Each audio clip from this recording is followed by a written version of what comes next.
పల్నాడు జిల్లాలో రాజకీయాలు వేడెక్కాయి. మరో నెల రోజుల్లో పోలింగ్ జరగనుండగా అధికార ప్రతిపక్ష నేతల మధ్య ప్రతి సవాళ్లు ఊపందుకున్నాయి. పల్నాడు జిల్లా గురజాల నియోజకవర్గంలో టీడీపీ వైసీపీ నేతల మధ్య పోటీ నువ్వా నేనా అన్నట్లుగా ఉంది. ఇప్పటికే ఇరు పార్టీల అధినేతలు గురజాల నియోజకవర్గంలో భారీ బహిరంగ సభలు కూడా నిర్వహించారు. రాబోయే ఎన్నికల్లో మాదే గెలుపంటున్నారు టీడీపీ వైసీపీ అభ్యర్థులు. తాజాగా వైసీపీ ఎమ్మెల్యే కాసు మహేష్ కు టీడీపీ అభ్యర్థి ఎరపతినేని శ్రీనివాస్ మధ్య సవాళ్లు ఇప్పుడు పల్నాడు రాజకీయాల్ని మరింత హాట్ గా మార్చాయి. రాజకీయాల్లో వచ్చే ఎన్నికల్లో నేను ఓడిపోతే రాజకీయాల నుంచి మానుకుంటాను. నువ్వు ఓడిపోతే నువ్వు రాజకీయాలు మానుకుంటావా? నీకు నాకు ఇదే సవాల్. నీకు దమ్ముంటే 1 అవర్లో దీనికి సమాధానం మళ్ళీ మీడియా ద్వారా ఇద్దరు కట్టుబడుతుంది. ఎవరిలో ఏది జరిగినా ఇదే చివరి ఎన్నికలు కావాలా?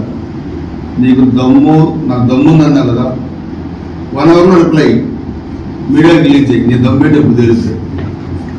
తెలుగుదేశంలో డబ్బు ఉంటే నాకు దమ్ము ఉందన్నారు. మా జగన్ నాకు దమ్మించాడు. నీ దమ్ము తేలేదు. 1 అవర్ నీకు టైం ఇస్తున్నా. ఇప్పుడు దాదాపు 12:50 అయింది.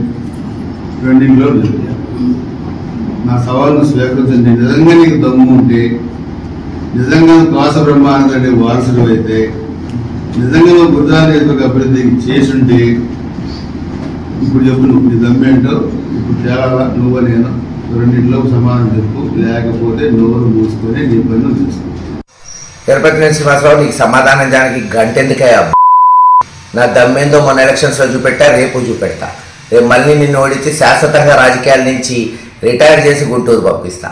నేను రాజకీయాల్లో ఖచ్చితంగా మళ్ళీ ఎమ్మెల్యేగా కంటిన్యూ అవుతాను. నీ సవాళ్ళకి గ్యారంటీగా స్వీకరిస్తున్నా. ఓడిపోతే ఖచ్చితంగా రాజకీయాలు వదులుకుంటా. నువ్వు చెప్పేది